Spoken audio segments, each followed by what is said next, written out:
Welcome back. You're tuned in to Get Real with Bob and Stacey. For this segment, we've brought you an expert in the field of SEO, search engine optimization, and all sorts of other stuff that Mike Catania has to share with us. He is the CTO of promotioncode.org. Welcome to the show, Mike. Hi, Bob. Thanks for having me. So before we start, I think we should point out that I think you live in Las Vegas now. Is that right? That's correct. So even though you were originally from New England, you were actually a professor at UMass Lowell, you lived in Nashua, New Hampshire, you're not looking at snow out your window right now.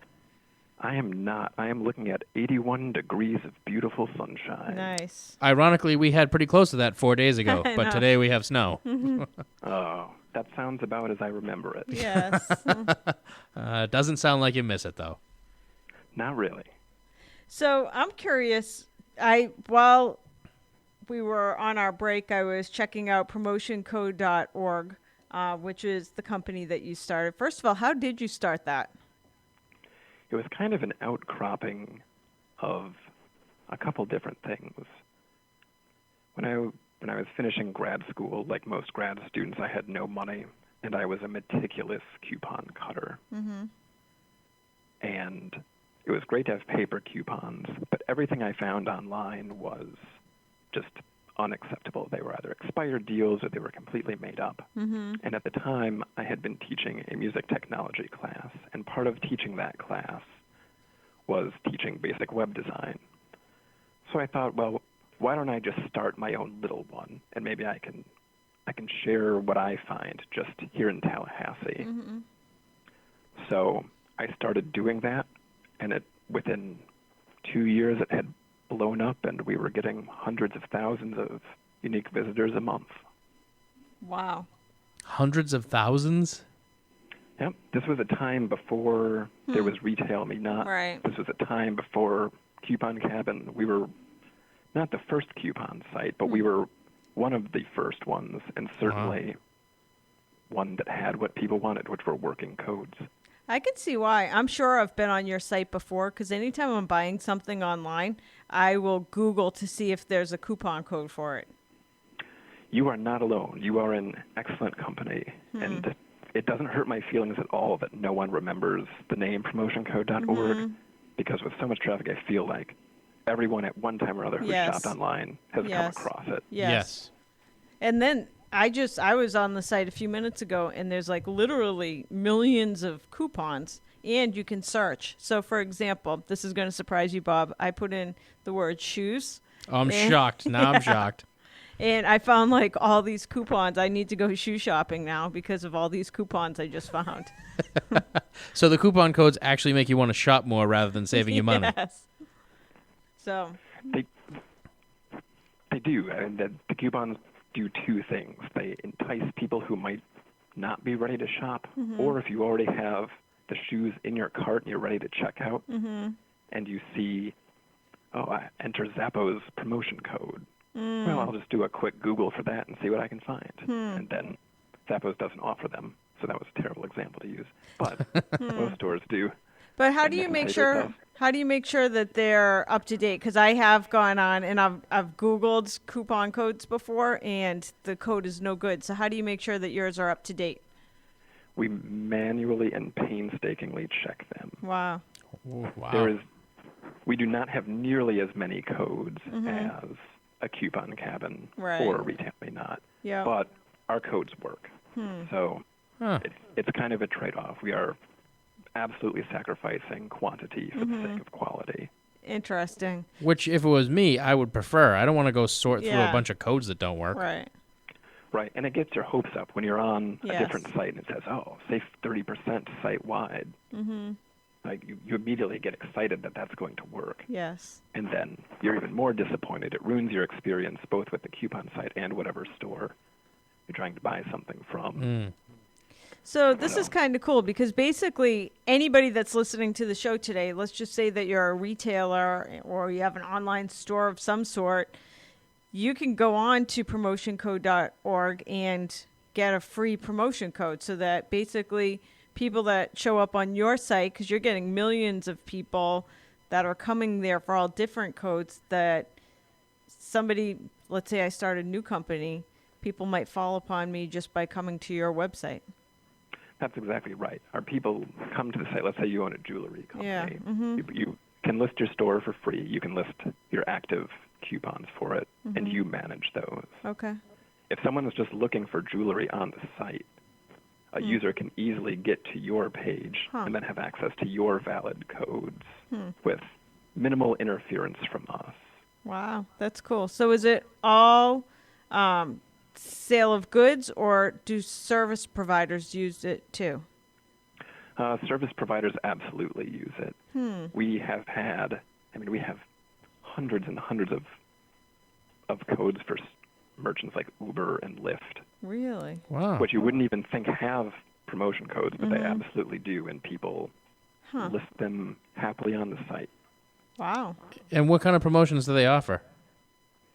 It really varies. When Uber started, they had originally had a $30 credit to your account that never expired.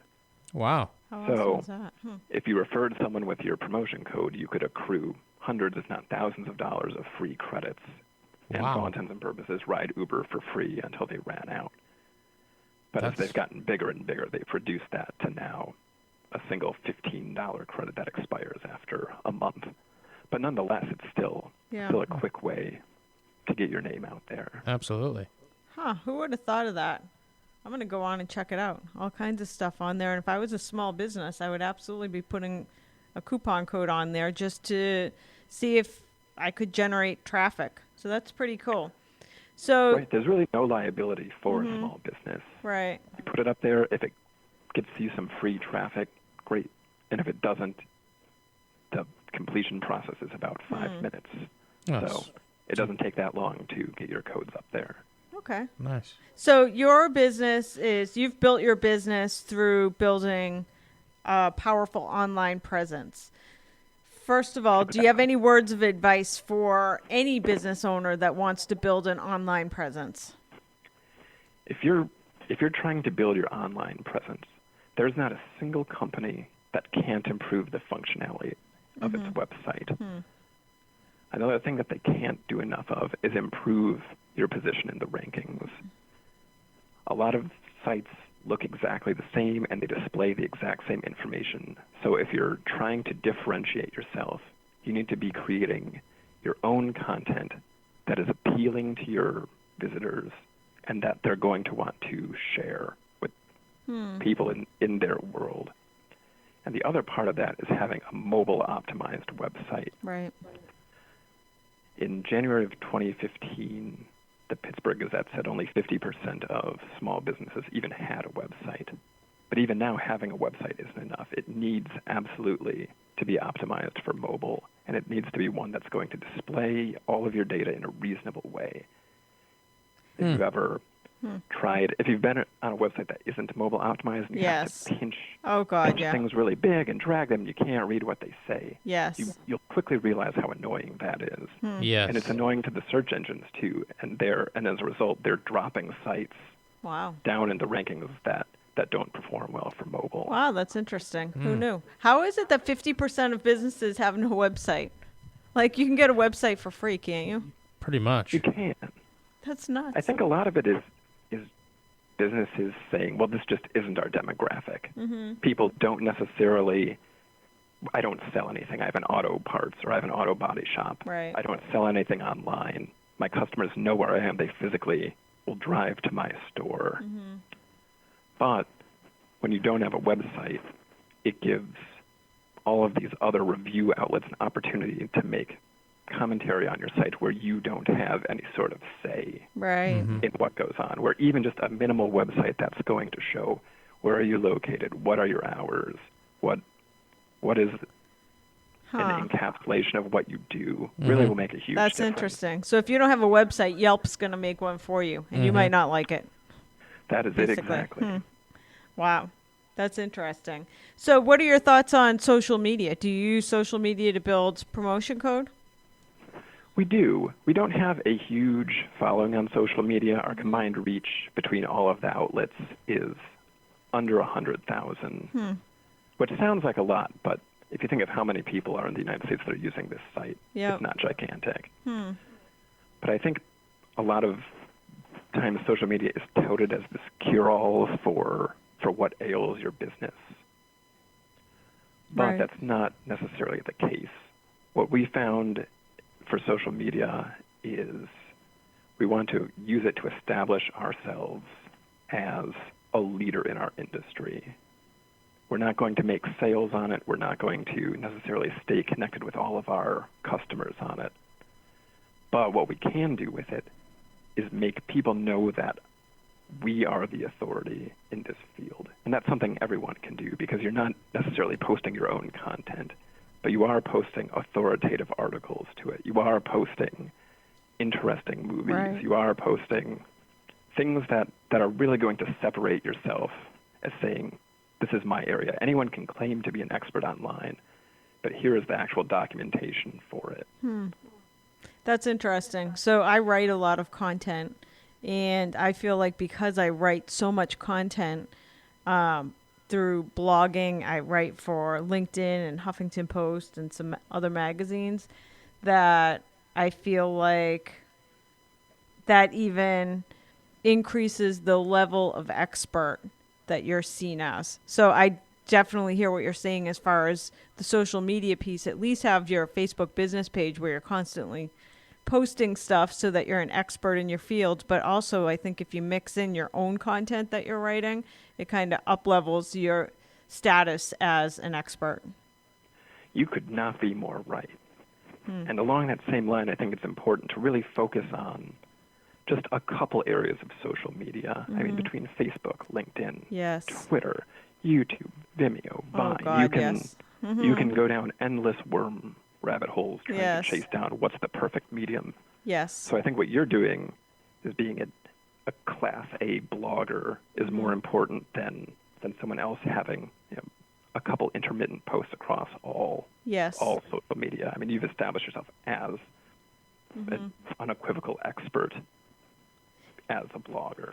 Yes. And I think that is of paramount importance, really choosing your battles and focusing on just having an excellent Instagram and having an excellent Twitter. Absolutely. And not just going through the motions across 'Cause all of the different social avenues. Like, there's not a lot of people that are good on all of them. I have a friend that has built a phenomenal business using Instagram. Like, that's her main place where she posts stuff. She might occasionally post on Facebook and Twitter too, but Instagram's her thing.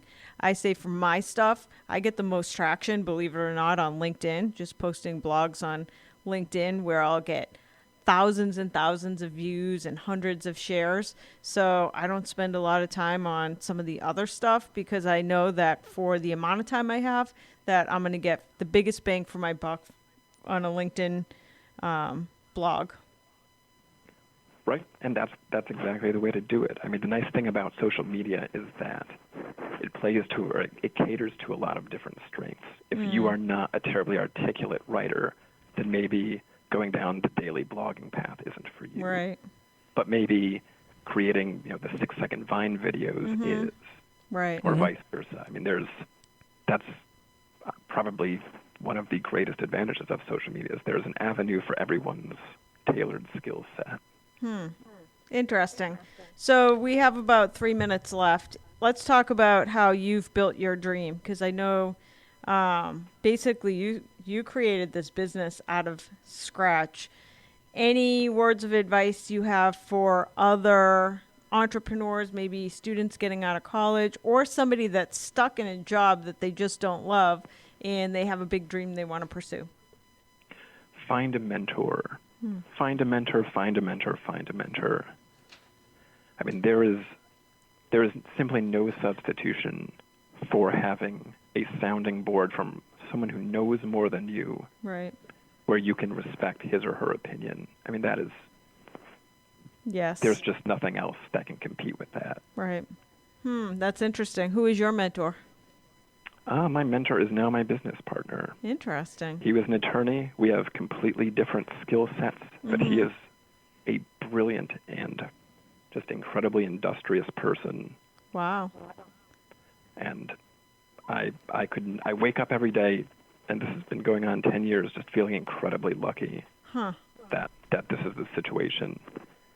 And I think a Wow. lot of the time when you're first starting out, you're embarrassed to ask questions or you're afraid of, they're going to think less of me because I'm asking these really inane questions. When really that's the only way to learn.